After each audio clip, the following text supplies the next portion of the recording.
ఓకేనా? ఇప్పుడు ఎక్కువ జనాభా ఎవరిది? ఎవరు పిల్లలు అని చెప్పుకుంటున్నారు, ఎవరిని డాడీ అని పిలుస్తున్నారు? ముస్లింలందరూ ఎవరిని డాడీ అంటున్నారు? అబ్రహాం మూలపిత్రుడు అంటున్నారా లేదా? ఓకేనా? క్రైస్తవులందరూ ఎవరిని అంటున్నారు? విశ్వాసమును బట్టి మూలపిత్రుడైనా అబ్రహాం అంటున్నారు. తరతరాలుగా భూమి మీద వచ్చిన జనాంగాలన్నీ కూడా ఎక్కువ శాతం ఏ జనాంగాలు ఉన్నాయి? ఎవరిని తండ్రి అన్నాయి? అబ్రహాం అని. ఇప్పుడు చెప్పండి, ఇప్పుడు కళ్ళారా చూడండి, అబ్రహాంకి ఇచ్చిన వాగ్దానం నెరవేరిందా లేదా? అబ్రహాంకి ఉన్న జనాభాకి మించిన జనాభా ఇంకెవరికైనా ఉందా? పట్టలేదేం చప్పట్లు మరి, అంతేనా? కళ్ళుండి మైండ్ సరిగా ఉన్నోడికి ఒకటి చాలదు. తన దాసునికి ఒక మాట ఇచ్చి ఆ మాటని తరతరాలుగా ఎలా నెరవేర్చుకుంటా వస్తున్నాడో చూడు.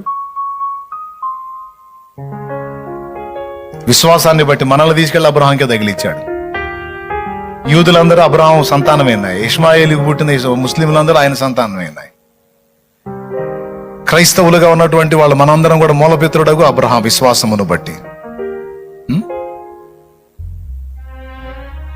ఇప్పుడు చెప్పండి, ప్రపంచంలో ఇప్పటికి కూడా ఎక్కువ మంది ఎవరి పిల్లలు? ఇది నిజమా అబద్ధమా? అప్పుడు ఇది నిజమా అబద్ధమా? మరి ఇక నమ్మనోడు వాగులో దూకితే మనకెందుకు, ఒడ్డు కింద పడితే మనకెందుకు? ఈ సత్యాన్ని కాలరాయలేకపోయాయిగా, ఇది అబద్ధం అని చూపించలేకపోయాయిగా. లేఖనం చెప్పిన సత్యం జగం ప్రపంచం ఇప్పటికీ ఒప్పుకొని చచ్చినట్టు ఒప్పుకొని తీరాల్సిన సత్యం అది.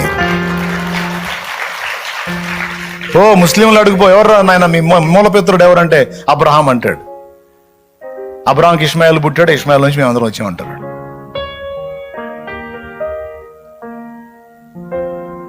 మాట ఇస్తే తప్పడు,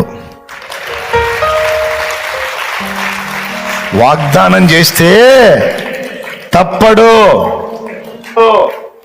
నెరవేర్చి చూపిస్తాడు ఆయన.